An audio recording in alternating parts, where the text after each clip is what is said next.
Her ego Yeah, is out of control.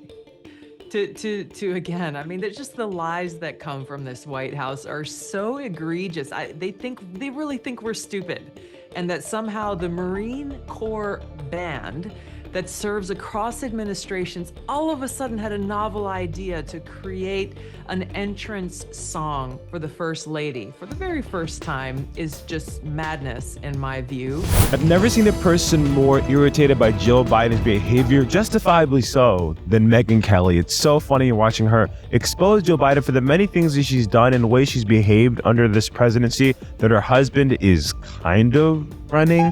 It's so funny, and we're going to get into that in just a moment. But before we do, I want to remind you guys to subscribe to RTM News to ensure to YouTube that you are enjoying our videos, and so they will continually show up in your feed, and then they'll push it out to more people as well.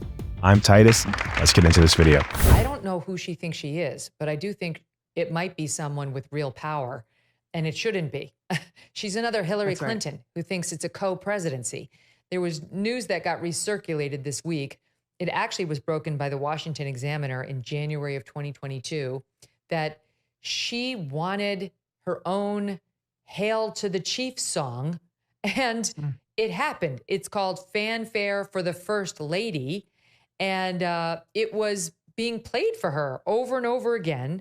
The Washington Examiner reporting that that the Marine Corps band was instructed last fall, they wrote, to come up with an entrance theme for the First Lady, that the band now has in its repertoire an original composition titled Fanfare for the First Lady. The song, according to their source, is an original composition, and it's essentially Jill Biden's personal Hail to the Chief. This has caused, they report, amusement and confusion within the band, with some remarking that in the many years they've played in the group, this is the first time the group has had to provide the First Lady with an exclusive entrance theme. The White House at the time denied it and said, well, she never asked anyone to create it. The band approached the White House with this proposal. But again, that doesn't square with the reports that the band is very confused about why they're playing a song for her at all. And to top it all off, Tulsi, it's a terrible song. Listen. Before we listen to the song, that is hilarious. Here, I don't have an issue with the First Lady having her own song. I appreciate you sacrificing your livelihood, because here's the thing, your life is never going to be the same as your wife and the president. You're going to have Secret Service your whole life. You're going to be in the public eye your whole life. People are always going to be people that hate you and your policies, the psychos, the crazies that are do the attempts, assassination attempts, all that stuff. I'd have no beef with like that responsibility. You are deserving of a song. I have no beef with that at all. It's the wanting it that's weird. It's the fact that you like the president, the person who was chosen, you just by being married to him are put in a position where your life does change like dramatically and drastically, and maybe not in a way that you would like, but obviously you make the decision as a couple or whatever when they decide to run.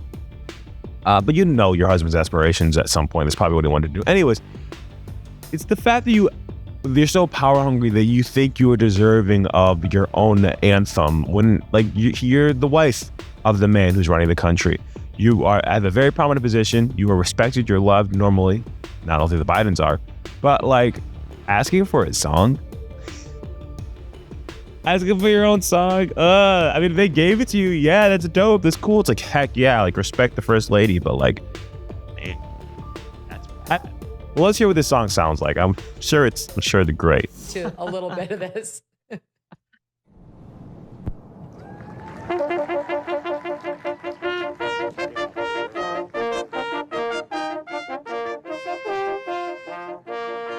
Everyone's standing like she's the president.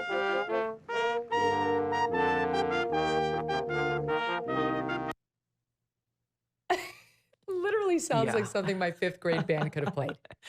Not the best song ever.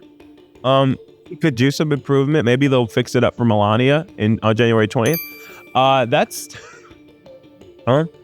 That's what you chose, or that's what you allowed. Like you didn't want to approve, listen to it before they decided that that's it.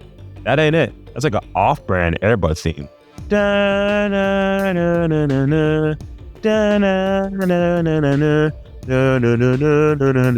Sorry, childhood. But that sounded better than whatever that nonsense was. And Megyn Kelly's 100% right here. That's embarrassing. But the point is her ego. Her ego Yeah, is out of control. To again, I mean, there's just the lies that come from this White House are so egregious. They really think we're stupid, and that somehow the Marine Corps band that serves across administrations all of a sudden had a novel idea to create an entrance song for the First Lady for the very first time is just madness in my view.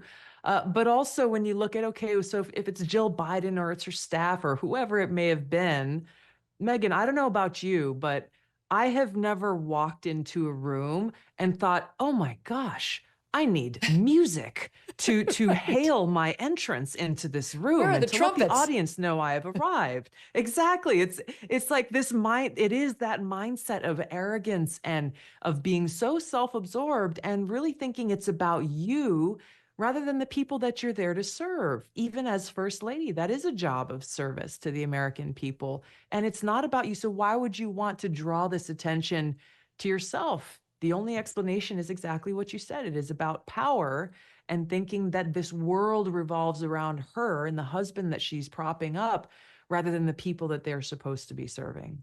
It's the same thing that makes her insist on being called doctor, even though she only has an advanced degree in education. She is not a medical doctor. The same. Megyn is so tight about that doctor title, but I rock with her on that. That is a different level of narcissism to think is that you are needed some sort of entering music. Like, here's the thing.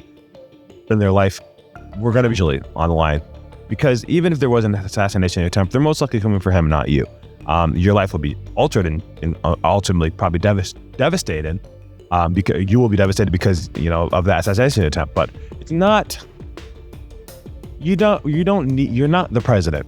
President is the president. And this weird desire for this power, power-hungry grab is absolutely insane.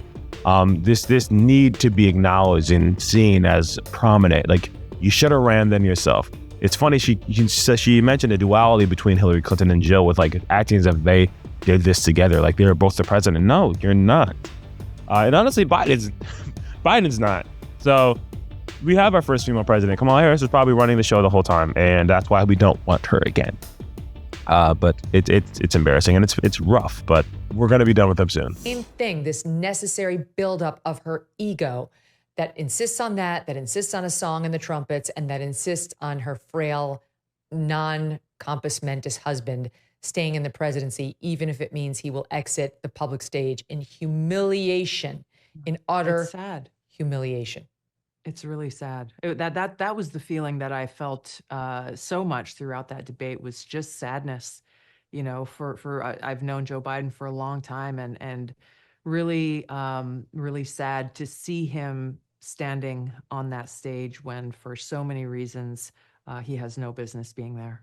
For so many reasons, indeed. He shouldn't have been there in 2020, but nobody wanted to acknowledge it. Then it's so hard for me to even be like sympathetic or trying not to like we're all on the same page. Oh yeah, Joe Biden, that debate in 2024. Oh, that was the last straw. That was the thing that got us all to open our eyes to the fact that he wasn't there. No, he wasn't. He was never there. Not in 2020. Not in the last 4 years, 6 years. He wasn't. And the fact that we're falling for that or trying to act as if like the 2024 moment was when it was like, whoa, no. And Jill like lying, like saying, oh, you did it, Joe. You answered all the questions. And what did Trump do? He lied. Like, it's like, no, you grasping at straws for power. I mean, that's why we all know her and Biden voted for Trump, because they took the power from them. You can't do that to Jill. I needed my song for another 4 years. It's absolutely ridiculous. But Tulsi Gabbard and Megyn Kelly have been doing a really good job at shifting our culture, shifting our politics to a better tomorrow.